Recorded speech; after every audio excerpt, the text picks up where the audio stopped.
Amu alaikum salam. Zauna mana. An wuri lafiya? Ya 'yan gidan naku? Lafiya kala. Ashe dai kina ƙaunar ɗan uwan nan naki? Sosai ma, shi kaɗai fa ya rage mu. Ai ina gaya miki ko da zaki ba da haɗin kai a kwana biyu sai in iya sallama ɗan uwan nan naki. Haɗin kai kuma? Ƙwarai ko haɗin kai. Wani irin haɗin kai? Haba, sai ka ce ba 'yan gari ba? Haba da Allah, ki gane mana. To shi kenan, in dai ɗan uwana zai samu lafiya ba abin da ba zan iya yi ba. Amma fa ina tsoron wani abu. Tsoron me? Ba wanda zai ganki. Kawai gaya miki zan inda zaki zo ki same ni. Ba wanda zai ganki. Unguwan ma ba mutane. Ni nake gaya miki. Kana ganin ba matsala? Babu wata matsala.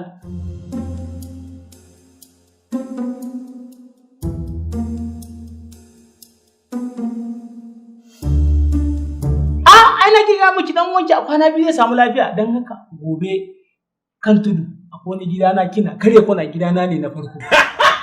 Don bar shi a buɗe kina zuwa kawai ki shiga kar ki kwankwasa. To shikenan Allah ya kai mu.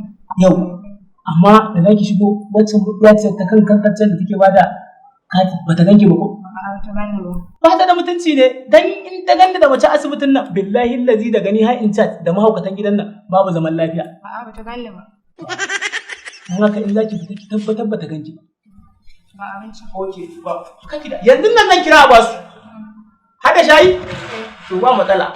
Kada ki manta karfe 7 kan tudu kina zuwa ki shigo. To shikenan Allah ya kai mu. Amma yawa.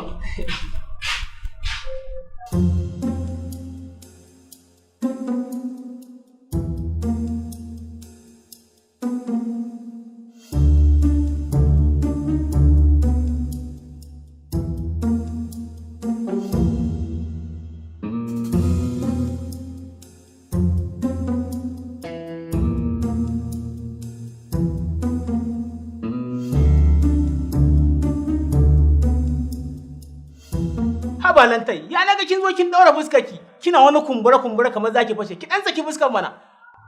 Wannan yarinya da ta zo ta fita me tai a nan gurin? Balantai banda abinki to ko dai ina biyan mata me zan yi da wannan yarinya kawai tana gaya min ne irin ire-iren wanda suka haukace a dangin su nake ba ta shawara nake cewa su dage shan kwaya kodin duka nake ba ta shawara.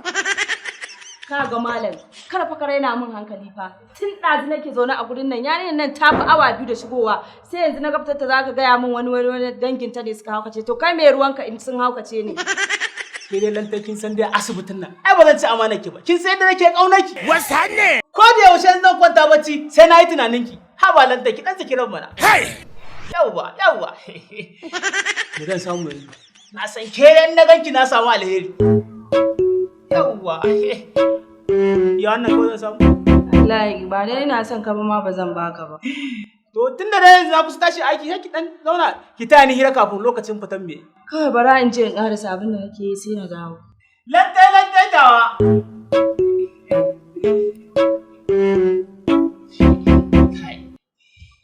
ikon Allah da zaki hakura ba yadda zaki da ni billahi allazi kuma mata yanzu na fara kasa asibitin nan. Check this out, right?